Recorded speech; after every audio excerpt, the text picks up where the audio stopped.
Bonjour, c'est la Grenouille Tricote. Aujourd'hui, je vous propose de réaliser ces chaussons très simplement. Ils sont pour une taille qui va du 37 au 42, car suivant la laine que vous allez utiliser, ils sont très extensibles. Donc avant de commencer, je vous conseille de faire un échantillon avec la laine que vous allez faire. Et éventuellement, si vous avez un pied plus petit, vous diminuez de 5 ou 10 mailles ici au niveau du talon. Et au niveau, la diminution, vous la faites aussi sur le dessus. C'est-à-dire que par exemple, vous diminuez de 5 mailles ici au niveau du talon et de 5 mailles ici au niveau du dessus de pied. Ce qui fait que vous allez avoir un chausson beaucoup plus petit. Et si vous voulez un chausson beaucoup plus grand, 3, 2, 1, plus grand, eh bien vous rajoutez des mailles ici et par exemple 5 mailles ici et 5 mailles ou 4 mailles sur le dessus pour avoir toujours un nombre de mailles paires, puisque là ce sont des cottes de 2.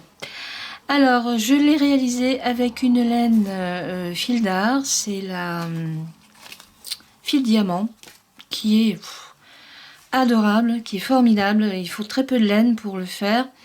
Qui est très légère, et je l'ai tricoté avec des aiguilles 3,5, et la petite bordure je l'ai tricotée avec un crochet numéro 3. Nous allons tout de suite passer à la réalisation de ces chaussons. Alors pour passer à la réalisation de ces chaussons, en fait comme on le voit ici sur celui-ci qui n'est pas encore cousu, c'est très simple. C'est une grande bande au point mousse, une petite bande en cotte de 2 et à nouveau une grande bande au point mousse. Alors pour réaliser ces chaussons, j'ai utilisé une laine que j'aime beaucoup, c'est la fil diamant de fil d'art, et elle est hyper légère, elle se tricote vraiment bien et elle est surtout très très chaude. Là elle se travaille avec des aiguilles numéro 3,5. Alors pour commencer, vous montez 50 mailles sur votre aiguille. Donc sur les 50 mailles, vous avez 48 mailles qui vont être travaillées au point mousse, et ensuite vous avez les 2 mailles qui vont servir de lisière. Donc une à droite, une à gauche. Alors le premier rang, on tricote toutes les mailles normalement, parce que sinon la maille lisière, comme on la glisse, elle ne va pas se tricoter. On va la passer, on va la faire en maille lisière au rang suivant. On se retrouve tout de suite après. Mon premier rang au point mousse est fait, donc j'ai bien les 50 mailles. Et là, la première maille qui est la maille lisière, vous la glissez sur l'aiguille de droite sans la tricoter. Et ensuite, vous tricotez les 49 mailles suivantes, toujours en maillant droit pour avoir le point mousse. Voilà, on se retrouve à la fin du rang. À tout de suite. Donc j'ai presque fini mon rang au point mousse, et comme je vous le disais, on va tricoter donc des mailles lisières. Et ici donc on a fait la première maille lisière, c'est-à-dire qu'on l'a glissée sans la tricoter. Par contre ici pour la fin, on la tricote tout à fait normalement. On tourne l'aiguille pour faire le rang suivant. Là on recommence avec une maille lisière, c'est-à-dire que vous la glissez sans la tricoter et vous tricotez la suivante, toujours en point endroit pour avoir le point mousse. Donc vous faites comme ça jusqu'à avoir 32 rangs au point mousse. Donc on se retrouve lorsque j'aurai fait mes 32 rangs. A tout de suite. Voilà, mes 32 rangs au point mousse sont faits. Donc en fait nous sommes sur la première partie qui est le côté du chausson. Et maintenant donc nous allons faire les diminutions ici, pour faire tout de suite ici les cottes qui vont être au-dessus du pied.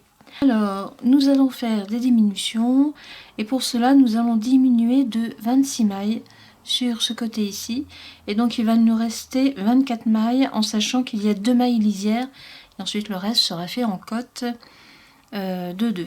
Alors pour diminuer, vous tricotez la première maille, vous tricotez la seconde et vous rabattez la première sur la seconde. Je vais faire un zoom. Voilà. Donc vous rabattez la première maille sur la seconde. Je le refais. Vous tricotez la maille et vous rabattez la seconde. Donc vous faites ça 26 fois et on se retrouve lorsque j'aurai fait toutes mes diminutions. Alors, donc là, j'ai fait mes 26 diminutions.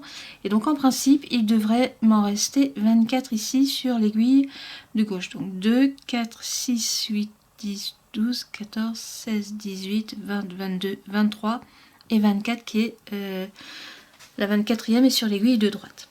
Alors, une fois que nous avons les mailles, le bon nombre de mailles sur nos aiguilles, ici, c'est la maille lisière, donc vous ne la tricotez pas. Je vais diminuer un petit peu, voilà. Donc, vous ne la tricotez pas. Et vous faites 2 mailles en droit. Vous ramenez votre laine devant vous et vous faites 2 mailles envers. Vous ramenez la laine derrière, 2 mailles en droit. Vous ramenez la laine devant, 2 mailles envers. Et comme ça, jusqu'à la fin du rang. Donc, vous ramenez la laine derrière, 2 mailles en droit, la laine devant, 2 mailles envers, etc. Et vous terminez par une maille lisière que vous allez tricoter en maille en droit et qui ne sera pas tricotée au rang suivant. Voilà.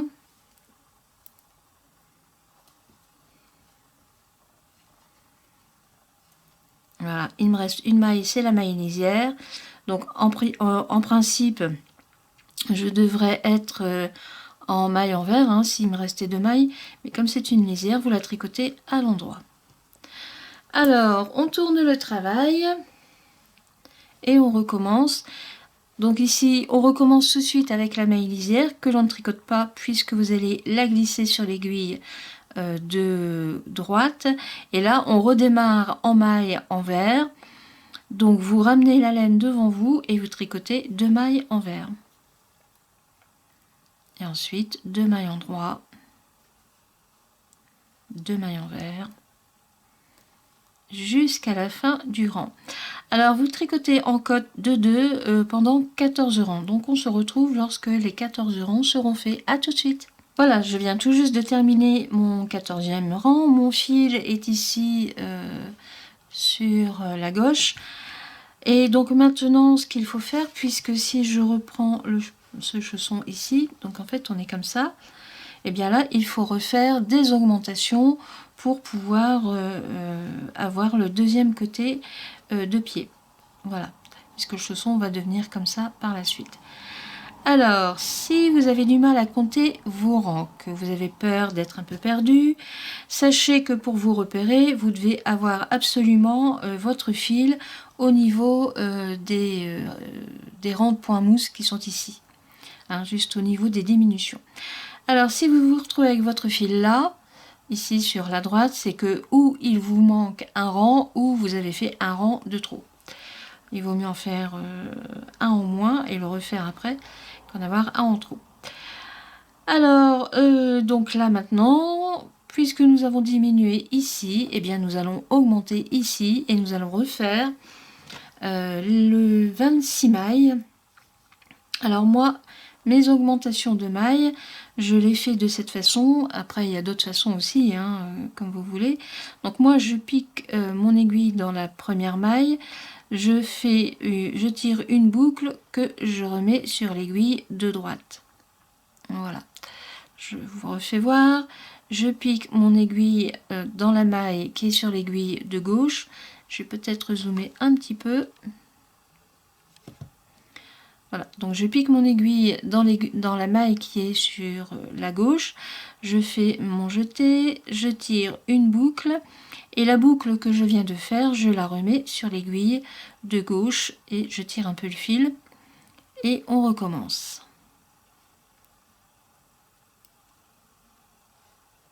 Voilà. Après, il n'y a même plus besoin de retirer votre aiguille droite, hein. Donc à chaque fois, vous resserrez un peu le fil pour que votre boucle soit bien souple sur votre aiguille. Faut pas trop serrer, faut pas que ce soit trop mou non plus. Voilà, je viens tout juste de finir toutes mes augmentations. Donc en tout, vous devez avoir 50 mailles sur votre aiguille. Donc là, je diminue un petit peu. Voilà, hein, vous devez avoir vos 50 mailles sur l'aiguille. Et là, vous recommencez comme pour la partie au point mousse, hein, donc c'est-à-dire qu'on va tricoter tous les rangs à l'endroit. Et pour la maille lisière, vous la ferez au rang suivant. Ici, il faut absolument la tricoter parce que sinon, ça ne va pas aller. Donc, vous tricotez tout le rang en maille endroit.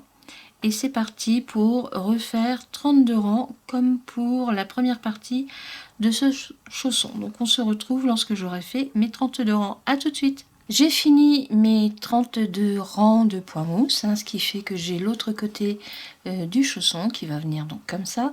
Et maintenant, une fois que vous avez fini tous vos rangs, et bien vous rabattez très souplement toutes les mailles. Donc on refait comme tout à l'heure, hein. Je tricote la première maille. Je tricote la deuxième et je rabats la première maille sur la deuxième. Et ainsi de suite, on retricote. Toujours très souplement, on le rabat. Hein. Et hop, voilà. Et ainsi de suite jusqu'à la fin. Alors, lorsque vous avez rentré tous vos bouts de démarrage et de fin, vous prenez une aiguille à laine et un fil et nous allons commencer par...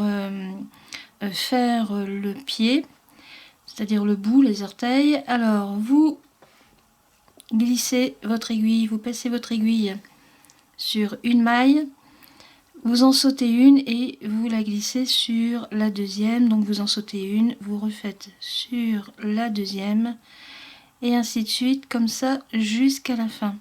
Ça va nous permettre de faire une fronce complète sur tout le haut du chausson. Il y a un cheveu, hop. Donc on en prend une, on en passe une, on reva sur l'autre. Donc vous glissez votre aiguille, enfin vous passez votre aiguille une maille sur deux, hein, c'est-à-dire sur la maille lisière que nous avons faite. Et voilà. On fait ça jusqu'au bout. Lorsque vous avez passé votre fil sur toute la longueur du côté du chausson, vous tirez pour avoir une jolie fronce. Voilà, donc vous tirez le plus possible pour bien froncer. Et ensuite, nous allons fermer la fronce. Alors, le point de départ, il est là. Et vous fermez votre fronce. Donc on va faire un aller-retour pour que ce soit bien costaud, parce que c'est quand même une partie qui va être assez sollicitée au niveau du chausson. Ça c'est le nœud. Donc c'est ici. Voilà. Et là on fait le plus simple possible parce que c'est assez serré.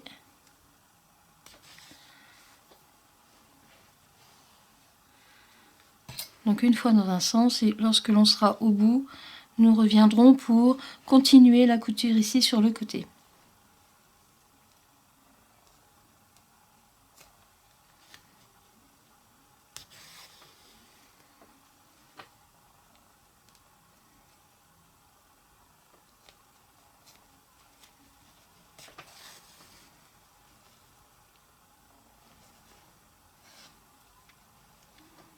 Voilà, on a été jusqu'au bout. Je vais vous faire voir ce que ça donne sur l'endroit. Alors l'avantage de ces chaussons, c'est qu'il n'y a pas d'endroit, il n'y a pas d'envers. Donc là ici, c'est le bout. Donc on va revenir sur ce côté ici et je vais continuer la couture sur ce qui est donc maintenant la semelle et ici le talon. Alors, je suis revenue sur le départ de ma fronce ici pour le bout de pied. Et maintenant, je vais coudre maille par maille. Donc, vous prenez une maille d'un côté, une maille de l'autre. Et c'est parti.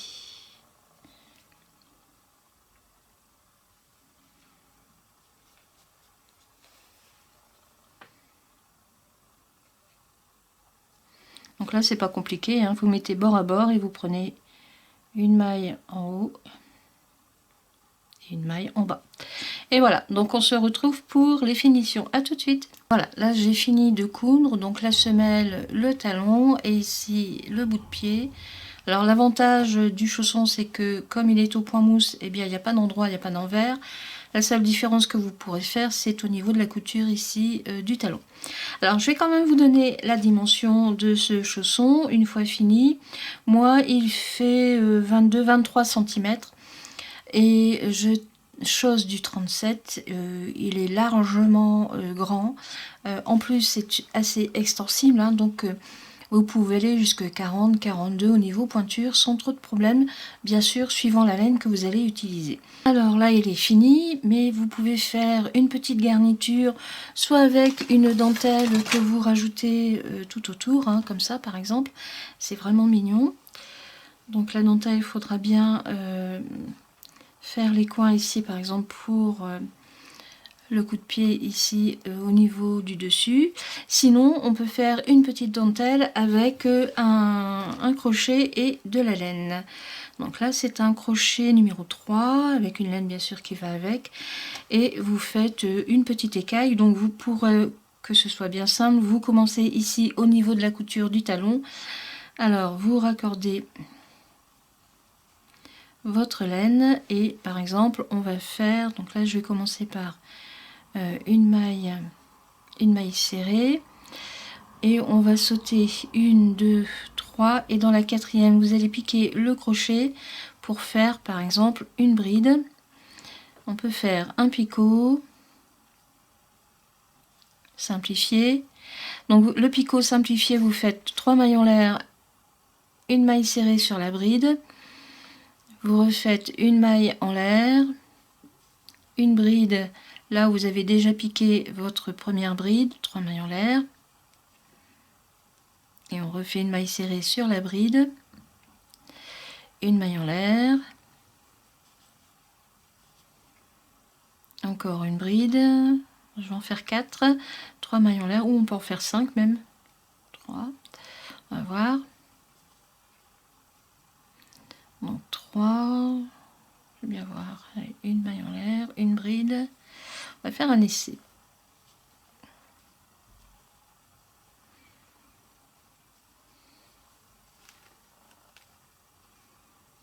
Donc 4 mailles c'est largement suffisant parce que sinon ça va détendre. Alors vous faites 4 brides avec un petit picot hyper simple. Une fois que vous avez fait vos 4 brides, vous sautez 1, 2, 3 et dans la quatrième vous piquez votre crochet pour faire une maille serrée. On recommence, donc je refais une maille en l'air. Je vais faire une bride dans 1, 2, 3, dans la quatrième maille. 1, 2, 3, je fais le picot. Une maille en l'air. Je piqué là pour pas avoir un trop grand trou. Une maille en l'air. Alors, l'avantage de refaire une bordure à la fin, c'est que éventuellement, si vous estimez que l'ouverture ici du coup de pied est beaucoup trop grande, vous pouvez resserrer avec cette bordure. Alors, je continue.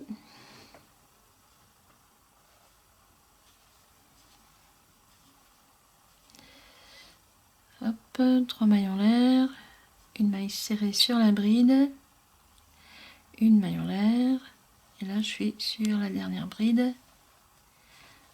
Voilà, 4, donc le picot. Et voilà. Donc à partir de là, de là où vous avez piqué vos brides, vous comptez 1, 2, 3, 4, vous faites une maille serrée. Et c'est reparti pour une petite bordure, une écaille.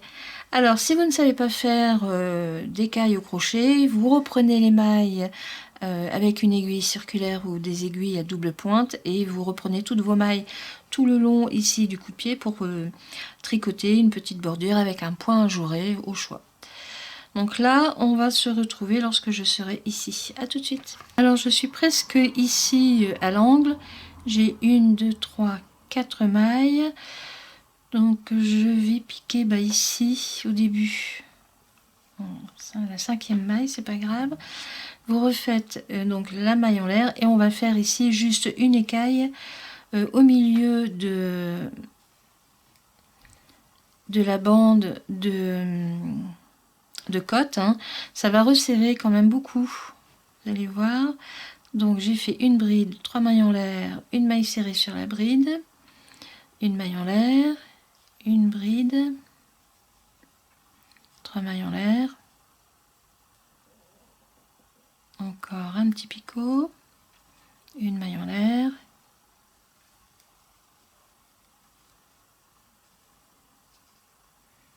les 3 mailles en l'air, le picot, une maille en l'air et la dernière bride avec le picot dessus. Ouais, j'ai pas bien pris. Donc on démonte et on reprend. Il reste le picot à faire. Voilà, 1, 2, 3 mailles en l'air, une maille serrée sur la bride et la maille en l'air. Et je reviens ici sur le coin pour resserrer quand même. Bon. Voilà, ça fait mignon. Donc on se retrouve pour la fin. À tout de suite. Je suis à ma dernière écaille et donc là j'arrive sur la fin du talon. Je refais une maille coulée sur la maille serrée de départ. Je ferme et ça y est. C'est fini. Il n'y a plus qu'à rentrer la laine et c'est loin. Voilà, les chaussons sont terminés. Ils sont vraiment simples à faire. Avec la laine que j'ai utilisée, c'est super chaud, super léger. J'espère que mes explications auront été claires. Et je vous dis à bientôt pour une prochaine vidéo. Bonne journée, au revoir.